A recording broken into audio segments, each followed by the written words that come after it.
Abramos a palavra de Deus mais uma vez na primeira carta do apóstolo Paulo aos Tessalonicenses, capítulo 4.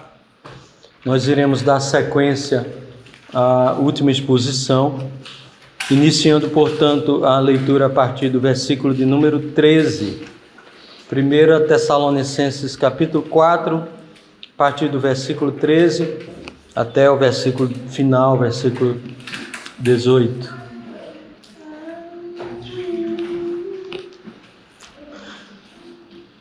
Não queremos, porém, irmãos, que sejais ignorantes com respeito aos que dormem, para não vos entristecerdes como os demais que não têm esperança.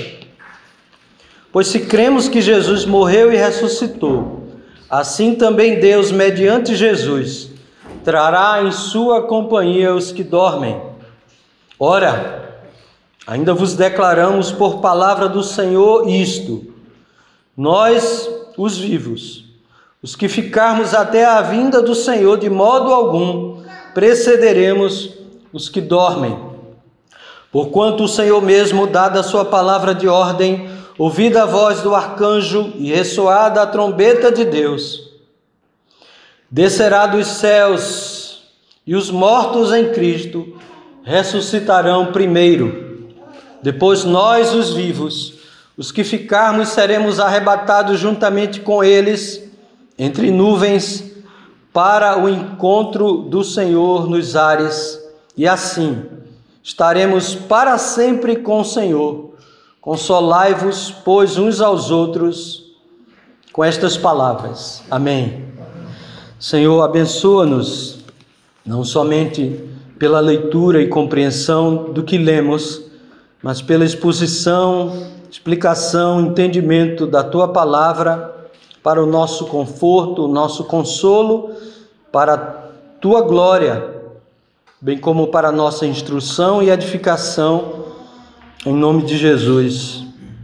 Amém.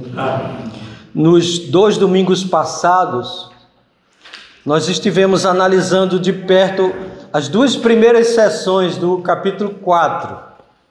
Na primeira delas, que vai até o versículo 8, o apóstolo Paulo exorta os tessalonicenses a que progridam na fé quanto à vida de santidade com relação ao domínio dos seus próprios corpos, vivendo uma vida de pureza relacionada ao sexo, em virtude de ser esta a vontade de Deus, diz ele, a vossa santificação. Do verso 9 ao verso 12, suas exortações dizem respeito ao amor fraternal e à diligência na conduta diária e no testemunho perante os de fora, ou seja, perante os não cristãos. Fizemos a observação de que é comum nas Escrituras se tratar primeiramente dos aspectos relacionados à consagração na vida presente, para depois tratar dos aspectos da vida futura, para que estejamos prontos e preparados quando o Senhor voltar. Tendo tratado destes aspectos práticos da vida cristã, o apóstolo Paulo agora tratará a respeito das questões relacionadas à vida futura, o encontro dos crentes vivos e mortos com o Senhor. Sobre a escatologia, o apóstolo Paulo já havia feito menção em alguns versos e alguns capítulos desta mesma carta. Por exemplo, no capítulo 1, versículo 10, ao falar da vinda de Jesus do céu, de sua morte e ressurreição e do livramento de sua ira. No versículo 12 do capítulo 2, quando ele diz que Deus vos chama para o seu reino e glória. No versículo 19, também do capítulo 2, quando ele fala da sua alegria para com os tessalonicenses quando da vinda de Jesus. E finalmente, no versículo 13 do capítulo 3, quando o apóstolo Paulo fala a respeito da santidade na presença do Senhor, quando da sua vinda. As questões referentes à volta do Senhor são tratadas não somente nestes versos que fizemos menção, como também, de forma especial, a partir do versículo 13 do capítulo 4, conforme a nossa leitura, e se estende até o versículo 11 do capítulo 5. Nesta primeira sessão sobre este assunto, que vai do verso 13 ao 18, conforme lemos, parece que Paulo está respondendo a um pedido dos Tessalonicenses quando Timóteo esteve lá. Então Timóteo traz esta solicitação, este pedido, este esclarecimento a respeito deste assunto até o apóstolo Paulo. Desde que Paulo fora embora de Tessalônica, alguns crentes haviam falecido. Isto não significa dizer, necessariamente, que já havia passado um longo tempo desde que Paulo se ausentara da presença deles. Apenas uma morte entre eles teria sido suficiente para suscitar o seguinte questionamento: quando Jesus voltar, os vivos irão para ele, e os mortos serão deixados para trás? Estarão eles em desvantagem? Possivelmente esta era a indagação por parte dos Tessalonicenses, ou seja, uma indagação referente à situação dos crentes já falecidos, quando da volta do Senhor, o que ocorreria com eles? Visto que eles estariam mortos, haveria alguma desvantagem em relação àqueles que estariam vivos ou estarão vivos no retorno do Senhor? Possivelmente era esta a indagação. O resultado desta indagação ou desta falta de entendimento sobre a questão tinha causado tristeza e desespero por parte dos Tessalonicenses, visto que, quem sabe, algum ou alguns dos seus parentes ou algum crente que professava a mesma fé que eles e da mesma congregação havia falecido, quem sabe por perseguições, nós não sabemos. Mas o que importa é que Paulo assegurou-lhes que tanto os crentes vivos como os crentes mortos participariam do glorioso encontro final. Nenhuma menção há de instruções orais sobre este assunto, o que nos faz pensar que a resposta do apóstolo Paulo foi uma resposta que veio diretamente do Senhor. O próprio Senhor deu esta instrução, esta revelação ao apóstolo Paulo, e ele assim pôde então responder aos Tessalonicenses, porque não há nas Escrituras e não há nenhuma referência ou nenhum conhecimento de algum ágrafo, ou seja, de algum conhecimento sobre este assunto não escrito e que tenha passado através de informações ou instruções orais. Não há. Portanto, é possível que o apóstolo Paulo tenha recebido do Senhor esta instrução e então ele instrui aos Tessalonicenses.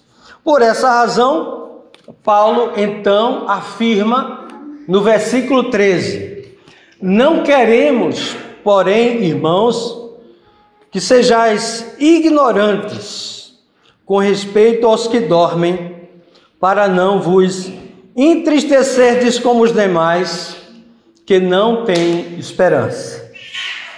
Observe, irmãos, que o apóstolo Paulo, ao começar a lidar com este assunto, com esta resposta a respeito da situação dos mortos, quando da vinda do Senhor Jesus, ele primeiramente faz um contraste entre isto que ele começa a discorrer com aquilo que ele discorrera até o versículo de número 12.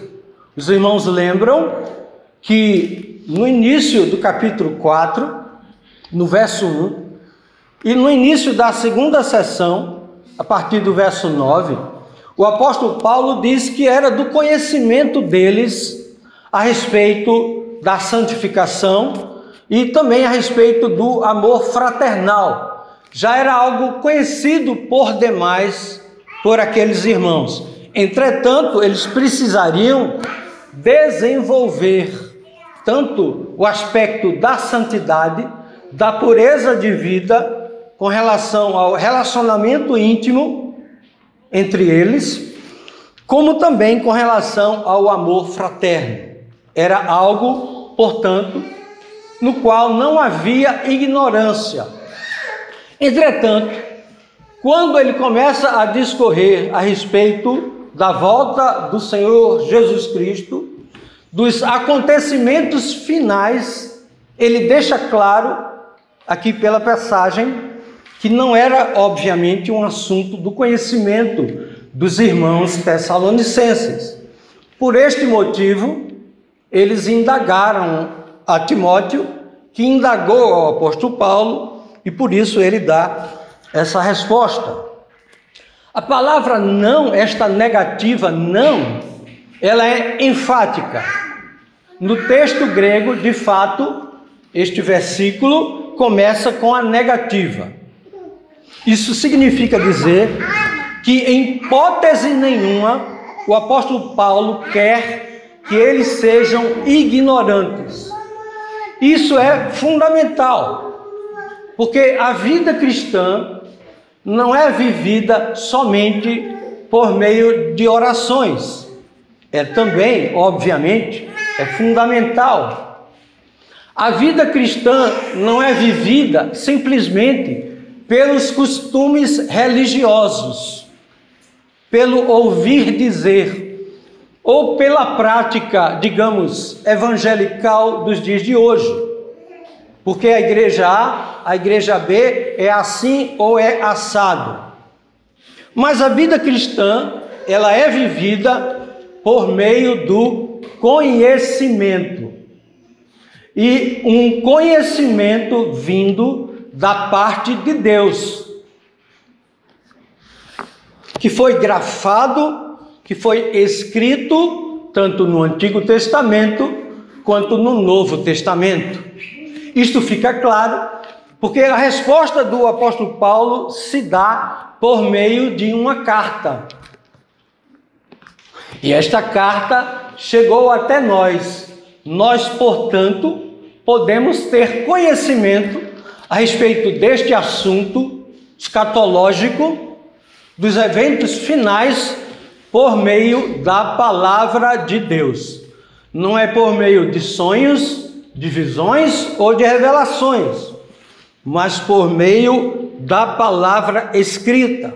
O apóstolo Paulo não disse: irmãos, aguardem uma revelação, irmãos, aguardem um sonho, para que vocês tenham conhecimento, ou busquem informações nas igrejas. Não. O apóstolo Paulo escreveu uma carta, e tanto na primeira quanto na segunda, ele trata a respeito do retorno do Senhor e o nosso encontro com Ele.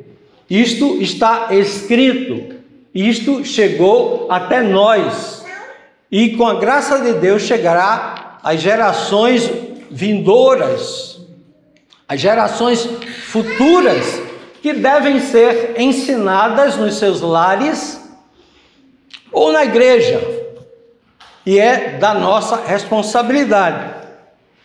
Por este motivo, o não deste verso 13, ele é enfático. Não queremos, irmãos, ou não desejamos, irmãos, que sejais ignorantes com respeito aos que dormem, diz o apóstolo Paulo. O dormir aqui é um termo, é um eufemismo utilizado pelo próprio Jesus, também utilizado no Antigo Testamento para se referir à morte dos crentes. Nunca é usado para se referir à morte dos não crentes, mas única e exclusivamente um termo referido para a morte dos cristãos. O que significa dizer que não é a alma que dorme, como alguns grupos religiosos creem e pregam de forma enfática. O dormir aqui se refere ao dormir do corpo. O homem, quando falece, e no caso específico aqui, o cristão, a sua morte, e que de fato é uma morte, é um falecimento, a Bíblia não nega, utiliza também o termo morte, é um repouso, não da alma, mas do corpo. Por quê? Porque é por um momento que ele ficará no pó. É por um instante que ele se desintegrará, ou será queimado, ou seja, o que for. No dia da volta do Senhor Jesus Cristo, haverá ressurreição do corpo. Por isso que este termo é empregado. Mas antes disso, rapidamente, vejamos que esta instrução, conforme já dissemos, por parte do apóstolo Paulo, é uma instrução recebida do Senhor. Não é uma ideia do apóstolo, por ser muito inteligente, muito religioso. Por exemplo, quando o apóstolo Paulo vai tratar com a igreja de Roma a respeito do endurecimento de Israel ao Evangelho e abertura das portas para os gentios, as portas do Evangelho, ele diz no versículo 25 do capítulo 11 de Romanos: porque não quero, irmãos, que ignoreis este mistério. Então, mais uma vez, sobre um determinado assunto em que não era conhecimento por parte da igreja de Roma, o apóstolo Paulo procura dar instruções escritas, e ele se refere a isto como mistério. Mistério é um termo utilizado tanto no Antigo quanto no Novo Testamento para se referir a algo que não é do nosso conhecimento natural. É um conhecimento que não se dá pela filosofia, pela ciência ou por qualquer outra experiência religiosa ou sobrenatural. Mas mistério se refere a algo que estivera oculto, era da nossa ignorância e que não jamais conseguiríamos descobrir por outro meio senão por uma revelação do próprio Deus. É este o sentido da palavra mistério, e Paulo então aqui mostra que a instrução que será dada por meio de algo que era misterioso e que agora foi revelado. Revelado por quem? Pelo próprio Deus. Também, irmãos, assuntos pertinentes à situação da igreja de Corinto, com relação a como viver uma vida santa diante de Deus, sabendo que Deus castiga, como castigou Israel, No capítulo 10 de 1 Coríntios, verso 1, o apóstolo Paulo diz: ora, irmãos, não quero que ignoreis que nossos pais estiveram todos sob a nuvem. Mais uma vez, o apóstolo Paulo enfatiza o fato da igreja não ser ignorante com relação às questões relacionadas a Deus e aos eventos futuros. E por último, mais um registro do apóstolo Paulo em 1 Coríntios 12, 1, quando ele diz a respeito dos dons espirituais: não quero, irmãos, que sejais ignorantes. Mais uma vez, a respeito dos dons espirituais, o apóstolo Paulo quer que eles tenham conhecimento. E este conhecimento que o apóstolo Paulo agora dá como que mistério revelado, pois ele era apóstolo, ele era escritor de Bíblia, recebeu e transmitiu através da Escritura. Isto reforça a ideia de que o apóstolo Paulo dá instruções sobre a questão lá de Tessalonicenses. Ele dá uma resposta baseado numa revelação, provavelmente. De qualquer forma, o que ele instrui é da parte de Deus, seja por uma revelação direta ou não. O ponto é da parte de Deus. Com relação ao que referimos aos crentes que dormem, de fato, há uma série de passagens bíblicas que utilizam esse termo, tanto nos evangelhos quanto nas cartas, assim como no Antigo Testamento. Por exemplo, Mateus 27, versículo 52, quando nos é dito o seguinte: abriram-se os sepulcros e muitos corpos de santos que dormiam ressuscitaram. Corpos de santos que dormiam, não almas, não espírito, corpos. Corpos dormiam e ressuscitaram. Observe então, estes corpos tinham falecido. Estas pessoas tinham morrido. E o termo que é utilizado aqui é o termo referido aos santos, aos crentes que dormiam e que ressuscitaram. Portanto, eu creio que não há necessidade de citar outras passagens bíblicas. Os irmãos podem até anotar e depois conferir. João capítulo 11, verso 11 a 13, Atos 7, 60, 1 Coríntios 7, 39, 1 Coríntios 15, 6 e outras referências mais. A expressão, portanto, ela serve para se referir à morte dos crentes, ao corpo e não ao espírito, à alma. Mais uma citação, mais uma referência com relação ao que eu fiz menção do Velho Testamento. Desde Gênesis, capítulo 47, versículo 30, que já era utilizado uma terminologia semelhante. Na nossa versão, em Gênesis 47, 30, diz assim: porém que eu jaza de Jacó para José com meus pais. Essa palavra jaza aqui é a palavra dormir. Em outras versões teremos esta tradução, ele se referindo ao corpo físico dele, ao dormir.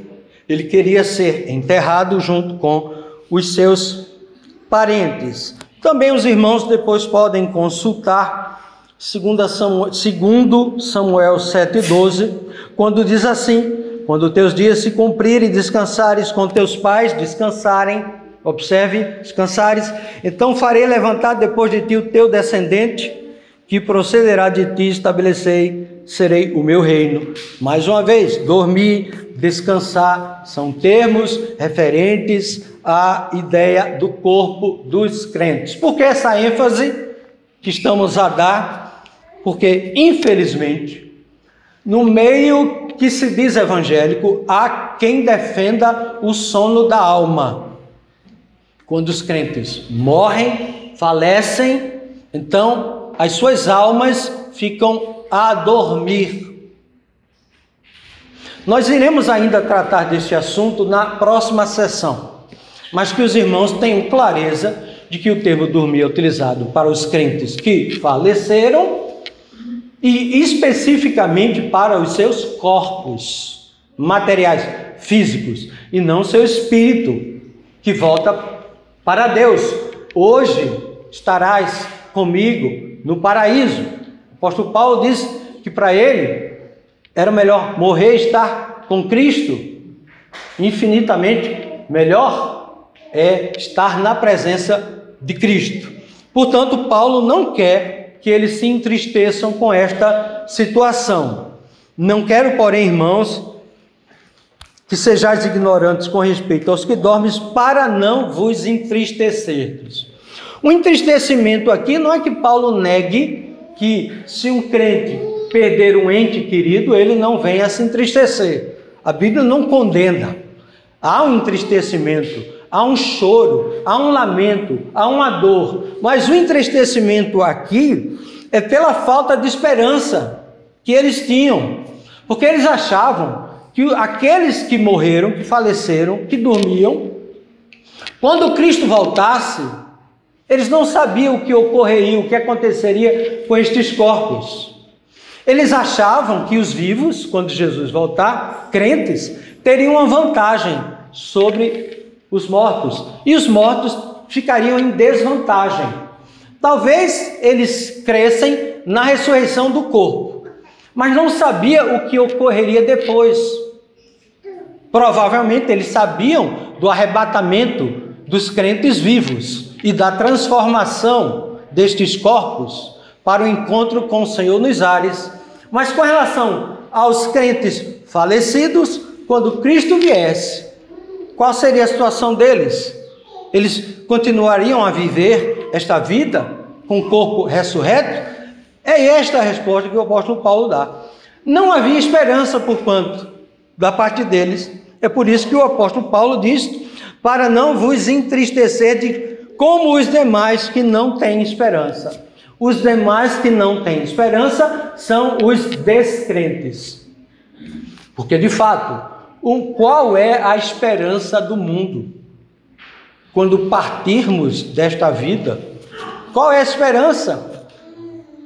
Qual é a esperança daqueles que têm os seus entes queridos, familiares, que falecem? Qual é a esperança? Se eles não creem, por isso que o apóstolo Paulo diz e instrui para que eles não sejam ignorantes, para que não haja uma tristeza demasiada em virtude de uma desesperança. Então vejam só, uma aplicação desde já. Como é importante a doutrina. Há crentes que não gostam de doutrina, não é? Dizem que cria separação, divisão, confusão. Para que doutrina? Não é verdade? A doutrina serve para isto, para o conhecimento de Deus e o conhecimento daquilo que Deus fará, daquilo que Deus faz conosco e para a nossa alegria, não para a nossa tristeza e desesperança. Uma doutrina errada leva a uma condição, a um estado mental, psicológico mau, que era o caso, um entristecimento por uma falta de doutrina, por uma ignorância. Então observe, doutrina é fundamental, conhecimento é fundamental. O Evangelho nos chegou por meio de um conhecimento. Daí a importância de uma doutrina correta para que vivamos corretamente e não venhamos, no caso específico, a ficar em desespero. O apóstolo Paulo, então, continua. E aí ele começa a dar explicações detalhadas sobre este assunto. Observe também, nesse verso 14, da importância da fé ligada ao conhecimento. Não basta ter a doutrina, não basta ter o conhecimento intelectual, saber, conhecer a Bíblia de capa a capa, não basta. Não basta ser ortodoxo em sua doutrina. Há uma necessidade de fé. Mas não é fé na fé. Não é fé no conhecimento. É a fé no nosso Senhor Jesus Cristo. A fé tem um objeto. Por isso que o apóstolo Paulo diz: pois, se cremos que Jesus morreu e ressuscitou, assim também Deus, mediante Jesus, trará em sua companhia os que dormem. Está aí a explicação. Está aí o conhecimento. Está aí a explicação para que eles não permanecessem na ignorância. Jesus, quando vier, se encontrará com aqueles que dormem, os corpos. Os que dormem não ficarão em desvantagem. Serão ressurretos, estarão na companhia do Senhor Jesus Cristo, juntamente com os vivos, que é o que ele vai discorrer logo a seguir. Então, daí a explicação do apóstolo Paulo. Não se desesperem, não se entristeçam, não percam a esperança. Quando o Senhor voltar, os que dormem estarão em sua companhia. Ele trará, estes corpos ressuscitarão, serão transformados e estarão na companhia do Senhor. É esta a instrução que dá o apóstolo Paulo. Por isso que ele diz: Deus trará ou levará à presença de Jesus. Estará em sua companhia. E é uma ação do próprio Deus mediante Jesus. Isto por quê? Porque Jesus morreu e ressuscitou. Visto que Jesus morreu e ressuscitou, nós morreremos e ressuscitaremos. Outros crentes não passarão pela morte, assim como Enoque, assim como Elias, não passarão pela morte. Quando Jesus vier, se estivermos vivos, seremos transformados. Nós já vimos isso em 1 Coríntios, capítulo 15. O apóstolo Paulo trata especificamente sobre este assunto. Transformação de corpos que são adaptados para o novo céu e a nova terra onde habita a justiça, tanto dos corpos falecidos como dos corpos vivos. Observe que ele diz isso no verso 15. E quanto aos crentes vivos, resposta: ora, ainda vos declaramos por palavra do Senhor. Senhor aqui é o Senhor Jesus Cristo. Declaramos isto, o quê? Palavra do Senhor, não é palavra de Paulo. Nós, os vivos, considerando que eles estavam vivos, Paulo estava vivo, considerando que Cristo viesse enquanto eles estivessem vivos, nós, os vivos, os que ficarmos até a vinda do Senhor, de modo algum precederemos os que dormem, os que faleceram, os corpos que estarão enterrados, cremados, seja o que for. Nós não obteremos vantagem. É esse o significado do preceder. É obter vantagem. É ir antes. Os vivos vão antes e os mortos ficam aqui em desvantagem. Paulo diz: não haverá desvantagem, de modo algum. Precederemos os que dormem. Ou seja, os vivos não terão precedência. Os vivos não terão vantagem diante dos crentes mortos. Os crentes vivos e os crentes mortos estarão numa mesma condição diante de Deus. Não há vantagem nem de um nem de outro. Esse era o desespero deles. Ora, somos cristãos, cremos no Senhor, mas pessoas, enquanto Paulo se despediu, morreram. E como fica, Paulo, a situação destes? Paulo então responde: não haverá qualquer desvantagem.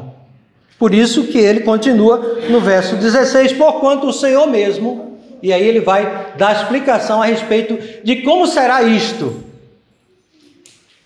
O Senhor mesmo, dada a sua palavra de ordem, ouvida a voz do arcanjo, ressoada a trombeta de Deus, descerá dos céus. E agora, observem, os que dormem, os mortos em Cristo, ressuscitarão primeiro. Observe que os que dormem são os mortos em Cristo, os crentes. Ressuscitarão primeiro. Primeiro, como assim vão ressuscitar? Primeiro vão para o céu e depois os vivos? Não. O primeiro aí não é nesse sentido de comparação com os vivos. É primeiro no sentido de que antes que haja encontro com o Senhor dos vivos, primeiramente os mortos ressuscitarão. Então ambos, mortos e vivos, se encontrarão com o Senhor. Há um entendimento no meio cristão evangélico, inclusive alguns irmãos de profissão reformada, digamos assim, que falam de um período, de um milênio, ou de que a igreja não vai passar pela grande tribulação. Talvez discorramos um pouco mais sobre esse assunto especificamente, mas não é isso que o texto nos ensina em hipótese alguma. O primeiro aqui está bastante claro, quando ele diz no verso 17, depois nós os vivos, os que ficarmos, seremos arrebatados juntamente com eles. Com os mortos que ressuscitam, juntamente, os vivos juntamente com eles, serão trasladados, serão arrebatados, serão tomados daqui para lá. É isso que significa o arrebatamento. Observe que não é secreto. Até barulho tem, e muito barulho. Como a gente diz lá no Nordeste, muita zoada. É zoada que não acaba mais. É barulho que não acaba mais. E então, os vivos e os mortos, que primeiro tem que ressuscitar para subir. Repito, não é primeiro um em relação ao outro, e depois um tempo, não. Antes de subirem, primeiro os mortos ressuscitam. Os vivos são transformados. E então, juntamente, se encontrarão com o Senhor nos ares. E assim, observe agora, estaremos para sempre com o Senhor. Estaremos para sempre com o Senhor. Os crentes, tanto os vivos quanto os mortos, ressuscitados, os vivos transformados, se encontrarão com o Senhor nos ares, estarão para sempre. Não tem essa história de um tempo para aguardar o juízo final ou coisa do tipo. Não há na Escritura, nem aqui, nem em qualquer outro lugar das Escrituras, alguma referência a esse tipo de coisa. Estarão ambos na presença do Senhor. Por esse motivo, e agora finalizando, o apóstolo Paulo, então, vai dizer: consolai-vos, pois, uns aos outros com estas palavras. Palavras de consolo. Palavras de consolo. Instrução da doutrina, da palavra de Deus, traz consolo para todos nós. Não há por que entrarmos em desespero. Choramos, lamentamos, dói, mas não há motivo para desesperança se estamos no Senhor. Aplicações. Em primeiro lugar, vejam, repito, a importância da doutrina. Vejam a importância do conhecimento. A falta de conhecimento adoece, entristece, causa depressão, desespero. Então veja o efeito do conhecimento saudável, bíblico, palavra do Senhor, como é útil para a nossa alma, para a nossa vida, o conhecimento. Segundo lugar, um conhecimento que parte da fé no nosso Senhor, porque nós cremos nestas palavras. Ninguém vai fazer essa experiência num laboratório para dar crédito. Nós cremos no testemunho apostólico. Nós cremos neste livro religioso, naquilo que ele diz, como palavra infalível, inerrante de Deus. Não é um livro qualquer. Daí a importância de nos nossos lares instruirmos os nossos.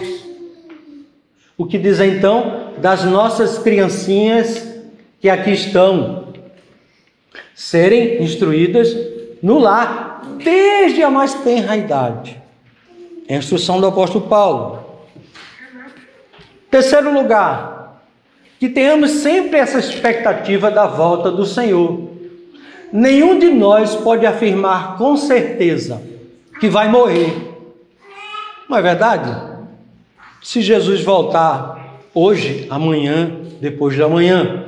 É verdade que alguns eventos precisam acontecer. O apóstolo Paulo vai tratar disso na segunda carta. Mas não sabemos.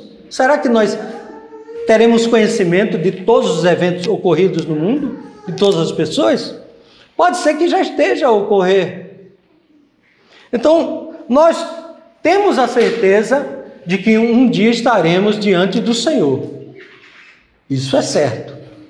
Se vamos estar vivos ou mortos, para nós não importa, porque nós aprendemos hoje que a esperança é igual para ambos. Não há vantagem nem desvantagem. E por último, consolai-vos com esta palavra, que saiamos daqui consolados, confortados, porque Jesus Cristo morreu e ressuscitou. Observe que tudo se centraliza, se fundamenta na pessoa do Senhor Jesus Cristo. O que ocorreu com ele, ocorrerá conosco que cremos. Daí a centralidade do nosso Senhor e Salvador Jesus Cristo. Ele é central em tudo. Se ele não vem, encarna, morre, ressuscita e vai à presença do Pai, seríamos os mais miseráveis entre todos os homens, conforme a nossa leitura. Daí a importância de crermos e depositarmos a nossa confiança nele. Será que não temos motivos para depositar a nossa vida nas mãos de Deus, com a bem-aventurança desta? Será que não temos motivo para nos amarmos uns aos outros, sermos felizes e vivermos vidas santas? Será que não temos motivo? Nós temos mais que motivos, porque em Cristo somos mais que vencedores. Que Deus então aplique sua palavra ao nosso coração e ao nosso entendimento. Amém.